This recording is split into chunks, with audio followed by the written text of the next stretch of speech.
Millennium star Amitabh Bachchan की सेहतयाबी के लिए इस वक्त पूरे मुल्क में दुआएं मांगी जा रही हैं।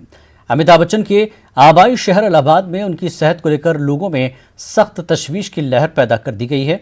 शहर के मुख्तलिफ मंदिरों और मठों में अमिताभ बच्चन की सेहतयाबी के लिए खुसूसी पूजा अर्चना और हवन के अहतमाम किए जा रहे हैं। खास तौर से बिग बी के फैंस उनकी सेहतयाबी के लिए दुआओं का सहारा ले रहे हैं। वाज़ेह है कि इलाहाबाद अमिताभ बच्चन का आबाई शहर है। इसी शहर में अमिताभ बच्चन ने अपनी आंखें खोली और इब्तिदाई तालीम की शुरुआत की। खुद बिग बी का इलाहाबाद से काफ़ी जज्बाती लगाव रहा है। यही वजह है कि जब भी अमिताभ बच्चन कोई मुश्किल पेश आती है तो शहर के लोग भी बिग बी के दुख में खुद को भी शामिल कर लेते हैं। बिग बी और उनके अहल खाना में कोरोना पॉजिटिव की तस्दीक होने की खबर ने इन फैंस को गमज़दा कर दिया है। इलाहाबाद के मुख्तलिफ मंदिरों और मठों में बिग बी की सेहतयाबी के लिए खुसूसी पूजा अर्चना और हवन किए जा रहे हैं।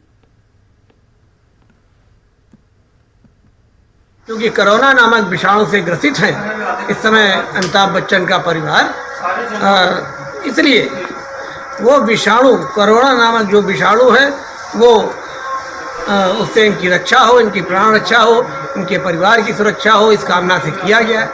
आदरणीय अमिताभ बच्चन जी पूरी दुनिया के लिए एक बहुत बड़ा रोल मॉडल है और प्रयागराज से उनका बहुत गहरा नाता है। खास करके हमारे हनुमान जी से उनका बहुत गहरा नाता है। यदा कदा जब भी वो प्रयाग को याद करते हैं तो प्रयाग में हनुमान जी का स्मरण करना नहीं भूलते। हमेशा कहते थे कि बचपन से मैं हनुमान जी के लड्डू खाता हूँ, पिताजी के साथ जाया करता था, हनुमान जी दर्शन करते थे, बनवा वाले हनुमान जी को प्रणाम करते हैं। ऐसे में जब हर एक विषय में वो सबसे आगे आके खड़े होते हैं, कोरोना के रोग में भी वो सबसे आगे आके खड़े हुए। लेकिन आज वो संक्रमण उनको जब लगा तो हमें बड़ा क्षोभ हुआ। हमारे प्रयाग का लाल है, प्रयाग का गौरव है, वह स्वस्थ होकर के लौटे, उसके लिए बड़े हनुमान जी पे हमने पुजारियों के साथ आज हनुमान चालीसा का पाठ किया।